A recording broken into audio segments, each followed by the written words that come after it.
The mayor, if she still lived, was seen climbing the cliffside, her limbs now tentacles. Isaac and Mara made it to the bluff. They didn't speak, just watched the town go under. Only one question remained. Was it over?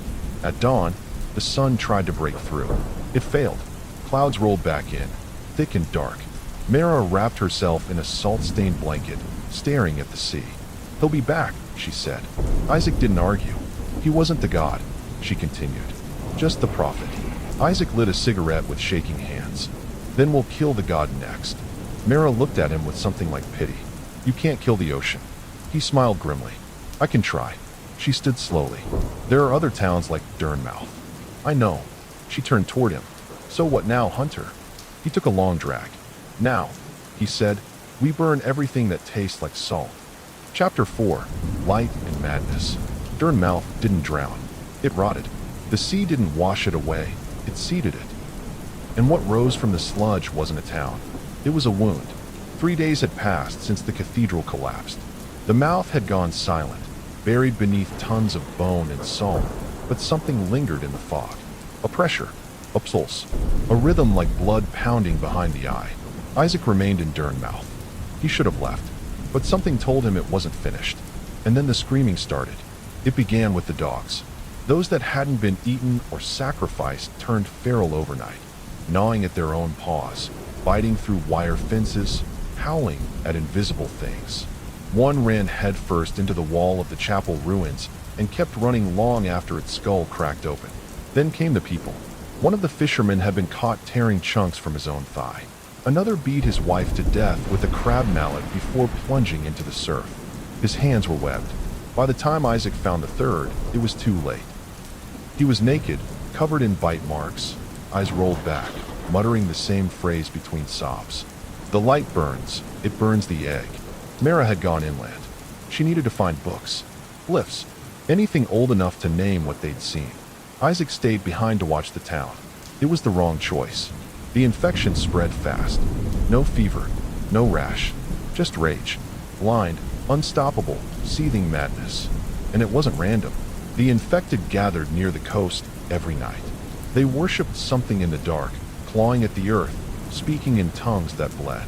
By morning, many were dead, ripped apart by each other. But more kept turning. Isaac ran out of bullets the second night. By the third, he was holed up in the lighthouse. Alone. It was a rusting tower of cracked stone and bird's head, barely holding together under constant rain and salt wind. But the glass was intact, the door was heavy iron, and the light still worked, flickering on an ancient generator powered by saltwater batteries. He'd filled the stairwell with broken chairs and fishing hooks. They still got through. On the fifth night, a woman broke her hands trying to climb the outer wall. She smiled at him through the glass as her fingers snapped backwards, over and over. He didn't shoot her. He turned the light on. She caught fire. Screaming, she fell into the rocks below. Isaac stared at the lever. It wasn't just light. It was cleansing. He kept the lamp lit after that, but it only burned those who were infected. The townsfolk who remained normal, if any could be called that now, began whispering of the flame that devours the sea. They thought he was a new prophet. He didn't correct them. Let them stay back. Let them fear. He wasn't here to save them. He was here to hold the line. Until Mara returned. The sixth night was the worst. They came in packs. No longer human. Their eyes oozed white foam. Skin bloated with seawater. Bones cracking with every movement. They didn't fear fire anymore. They welcomed it. Isaac trapped the lower stairwell with bottles of kerosene and shrapnel. As the first wave climbed, he lit the fuse. The explosion shook the tower. The screams didn't last long, but the smoke made his lungs raw. He crawled to the top, half blind, blood-soaked, ears ringing.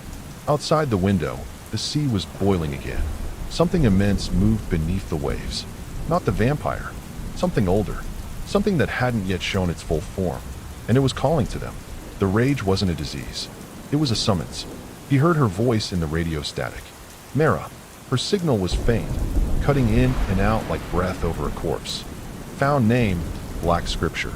It's birthing rage through the tide. You have to hold until I get. Static. Then, through the crackle. Do not let them reach the light. Then silence. He looked down the staircase. They were climbing again. No weapons. No thoughts. Just mouths, clawing, biting, chanting. The light pulsed overhead, slowly rotating. His hands trembled as he pulled another silver bolt. Last one. He jammed it into the crossbow. Waited. The first one came through. His face half melted, hair tangled with seaweed. Fingers snapped backwards like crabs. Isaac fired. Bolt through the eye. He dropped. 3 more behind him. Then 5. Then 10. He slammed the metal lever. The light flared, bright, blinding, holy. Screams filled the tower. Not fear. Ecstasy. They wanted to burn. And they did. Flesh bubbling, skin sloughing off in sheets. Mouths locked open in endless laughter. The wind howled. The light kept spinning. But more came. Always more. At dawn, he sat slumped in the glass room. Gun empty. Soaked in salt and soot and blood that wasn't all his. The sea was rising. And something was climbing out. Mara returned at noon. Alone. Her hair was wet. Her eyes burned. She carried an old book wrapped in chains. Her hands bled from holding it. They called it Thyraxis, she said. The god that nestled in storms. Before vampires. Before kings. It lived inside oceans like an egg lives in a mother. She unwrapped the book. Inside was a map. A coastline. But not Durnmouth. Another town. Further up. It's not just here, she whispered. It's spreading through the rain. Isaac looked out at the waves.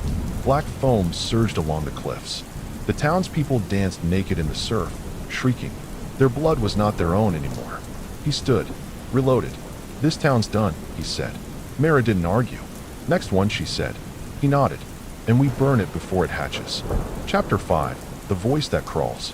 Jonah Vet had always loved the sea. He was a boy when it first whispered to him, standing on the rocks outside Durnmouth, watching the waves twist and coil like the muscles of something sleeping. The others feared the storms. But Jonah? He felt invited. He was 18 when the fog first spoke his name. 21 when he followed them down. He didn't remember the turning, not clearly, just fragments. A dark room, a mouth full of brine, his bones bending in prayer. He was one of the first to be blessed. Now he heard the voice, not in words, not in language, but in impulse. Eat, break, worship, wait. The others howled and tore and gnashed like beasts, but Jonah was different. He kept shape. For now, the rage moved through him, not into him. That made him valuable. A watcher, a vessel. He didn't speak to the others. He didn't need to. The mouth spoke through them. And now, it was saying one thing. The light must die. He stood ankle deep in the surf, staring at the horizon. The lighthouse still burned, even now. A needle of fire in the rotted sky. He felt it. It hurt. But in the pain, there was something divine. He rubbed the gill slits beneath his jaw. They were still shallow, still healing. He had not yet emerged. Not fully, but soon. Soon he would be ready to birth the voice himself. He turned to the others. A congregation of salt-blind husks. Crabs in broken skin. They waited for instruction. He raised his arms. Tonight, he whispered, the words rasping through cracked lips. And the voice echoed through them all. Mara dreamed of the cathedral again. Not the one beneath Durnmouth. The original. It rose from the ocean in her sleep, miles high, shaped like a screaming mouth with ribs instead of spires. Inside it, things moved. Wet, pale, limbless. She stood at its gates, and it opened for her. Every time. She always stepped inside, and woke up changed. Inland, she found the old monastery in the hills. Collapsed long ago in a mudslide, but still hiding what mattered. Stone tomes etched in blood. Glyphs in languages that read like drowning. The monks had tried to contain the knowledge. They failed. She stepped over a skeleton curled in prayer and took the only book that still pulsed with warmth. It sang in her hand. The language moved when she read it. Letters that unfolded into meanings, meanings that pulsed into dreams. It told her what the vampires were. Not parasites. Agents. Seeders of the storm god's body. Not worshippers. Flesh tools. She flipped to a page etched in bone dust. It showed a figure with a crown of open eyes, standing above a drowned world. Beneath it, a shape, egg-like, cracked. The mouth was never meant to open, she whispered. But it had, and now the world would drown in rage. She left the monastery at dusk, the book clutched to her chest, her skin burning where the ink had stained her. Back toward Durnmouth. Back to Isaac. But the road was gone, swallowed by marsh. She felt the pressure in her skull before she heard the footsteps. Wet, dragging, twitching. Jonah Vet stood in the road ahead, naked, eyes white, arms open. "Prophetess," he said. Mara stopped. "You know me? I feel you," he croaked. "We are both vessels. I'm not hollow yet." He smiled. "You will be. The mouth remembers your shape." He stepped forward. She raised her hand. It bled. The book glowed. Jonah staggered, face twisting in pain. Mara whispered a word she had never learned. His knees buckled. The sea surged behind him, frothing unnaturally. And something answered from beneath. A tremor. A low groan, like the sea itself preparing to vomit. Jonah screamed, 1,000 voices leaking from his throat. Then he exploded, not into blood, but into eggs. Dozens of them. Tiny, wet, pulsing things that scattered across the grass. Mara dropped to one knee, shaking. The book in her hands laughed. She returned to Durnmouth by midnight. The lighthouse still burned, but the road was lined with watchers. People half-turned, limbs swollen with sea growth, eyes glassy, waiting. She passed through them, untouched. They bowed. She didn't know why, and that scared her more than anything. She reached the base of the lighthouse, knocked once, waited. Inside, boots clunked downstairs. The iron door opened. Isaac stood there, blood to the elbows, smoke on his face, eyes dark and hollow. "You're late," he said. "I brought answers," she said, lifting the book. He didn't look at it. He looked at her hands. The ink, the burn, the shimmer in her pupils. "You sure you're still you?" She didn't answer. "Doesn't matter," he said. "We've got a new town to burn." Chapter 6. The Drown Bell. They left Durnmouth just after dawn. Neither of them looked back. The town smoldered behind them, thick with mist and the stench of burnt blood. Somewhere beneath the sea, the mouth still stirred, but it had quieted, for now. The rage had receded with the tide, though not completely. Isaac could still feel it scratching at the edges of his skull, like barnacles scraping glass. Mara rode in silence, clutching the chained book wrapped in oilcloth. She hadn't slept in days. Not properly. Not since Jonah exploded. Isaac didn't ask what the book had shown her. He already knew it was changing her, but he didn't stop her from reading it, either, because they needed her now more than ever. Gull's Hollow wasn't on any maps. A coastal village tucked into a narrow fjord, where the fog never lifted and the wind always stank of rust. They arrived by foot, boots dragging through muck and gravel. The place was wrong, not overtly. The people smiled. They waved. They sold dried eels and salted bread. Children played in the rain, but the eyes were all the same. Glassy, unblinking, too still. And the bells. That was the worst of it. There were bells hanging everywhere, on door frames, around the necks of goats, nailed to tree trunks, even stitched into coats. But none of them made a sound. Not a chime, not a jingle, as if they were waiting for permission to ring. Mara turned to Isaac as they passed a woman sewing a bell into her own hairline. "She's marking herself," Mara whispered. Isaac frowned. "For what?" Mara looked at the sky. "For the drowning." They took a room in the tavern. The Sunken Mare, a squat, moldy building that reeked of low tide and old beer. The bartender didn't ask questions, just handed them a key and pointed to the stairs with a hand missing 2 fingers. Isaac unpacked his tools. The crossbow, the salted netting, the iron flares, silver stakes. The new vial Mara had given him, black and slick and pulsing. "Don't open it unless the sky turns red," she'd said. He didn't ask what was inside. He trusted her. Mostly. That night, Mara wandered the village alone. The book was growing louder in her thoughts. It didn't speak in words anymore. It hummed, a low, steady tone that vibrated in her ribs. It led her to the old chapel at the far edge of the cliff. Once Catholic, long abandoned. The crucifix had been replaced with a rusted hook. Inside, fishermen knelt in silence, their mouths sewn shut with black thread. One of them turned to look at her and smiled. She recognized him. He had died in Durnmouth. She backed away slowly. The fishermen rose. The others followed. They didn't chase her. They simply watched, like they were waiting. Back at the inn, she found Isaac sharpening blades. "They're already turned," she said. "Figures. Some of them are dead." He paused. "Revenants." "No. Puppets.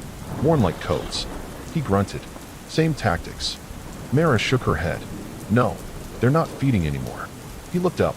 "Then what the hell are they doing?" She swallowed hard, listening. That night, it began to rain blood. Not a torrent, just a soft mist that streaked the windows red and filled the air with copper and rot. The townspeople emerged from their homes, barefoot, still smiling, bells tied around their throats. But now the bells began to ring. One note, over and over, low, hollow, like a heart slowing down. They gathered at the harbor, staring at the sea. Mara and Isaac watched from the roof of the inn. Then they saw it, something rising from the surf. Not a creature, a tower. Black stone, wet with algae and gore, covered in carvings that pulsed like veins. A bell tower, older than the town, dragged from the deep by tendrils of seaweed and bone.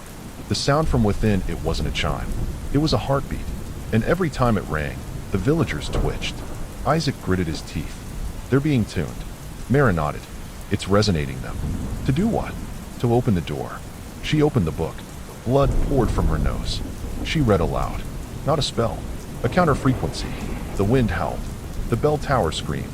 People fell to their knees, clutching their ears as blood ran from their eyes. But something else screamed, too. From beneath the water. The thing inside the bell tower. It wasn't the god. It was its tongue. Isaac charged down from the inn with a flare in each hand. He threw the first into the crowd, scattering the infected. The second hit the base of the bell tower. It erupted in fire. The structure didn't fall. It howled. A deep, impossible roar that shattered every window in town and made the rain turn black. Mara staggered, the book glowing white-hot in her hands. Her voice changed. Not hers anymore, but something older speaking through her. The villagers began convulsing. Some burst, some bloomed, limbs twisting into coral, eyes sprouting from their chests. The bell tower cracked, and from the rift inside it came a single word, spoken not in sound but in meaning. Sanctuary. The villagers didn't die. They dropped, silent, still, waiting. The bell stopped ringing, and the sky cleared.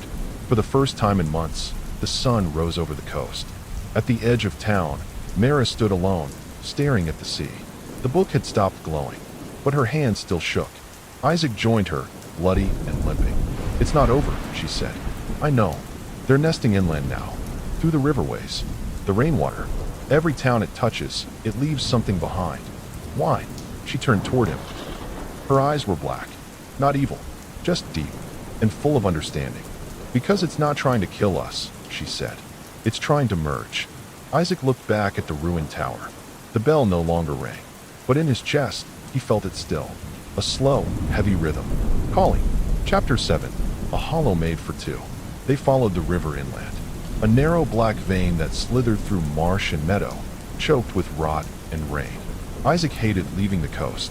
He could still smell the sea in his hair, still feel its cold pressure in his chest. But Mara insisted. It's not spreading from the ocean anymore, she said. It's spreading from us. She didn't mean humans. She meant herself. They camped in the woods beyond the village of Red Hollow. No bells here, no songs, just silence, and the smell of wet stone and wood smoke drifting from shuttered homes. Red Hollow was clean, too clean. No blood on the doors, no twitching limbs, no writhing cultists.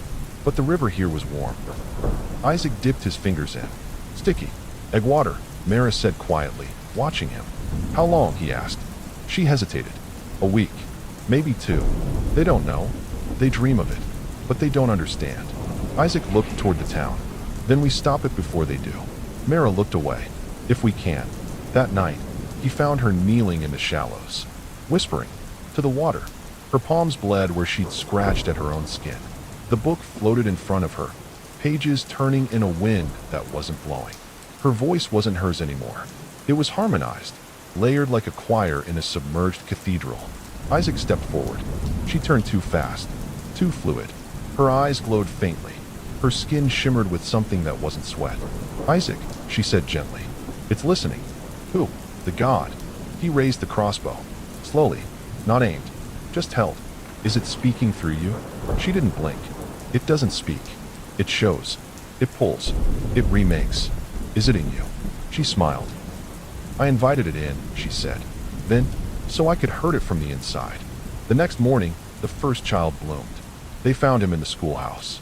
Dead, but not still. His chest split open. Ribs curled back like petals. Inside, his heart was gone, but something pulsed there. A sack of eggs. Dozens. Filmy and twitching. Isaac burned the body before it could hatch. The townspeople screamed, tried to stop him, then attacked. It was a bloodbath. No weapons, just teeth and nails and hatred. Not infected, just asleep. The eggs in the river had begun to dream through them. Isaac killed 7 before the rest fled. He turned to Mara. "You still think we can save them?" Mara looked at the ashes of the boy. "No," she said, "but we can starve it." That night, she opened the book to the middle, where the pages changed depending on who looked at them. Isaac saw diagrams of bones. Mara saw a door in the sky. "I'm close."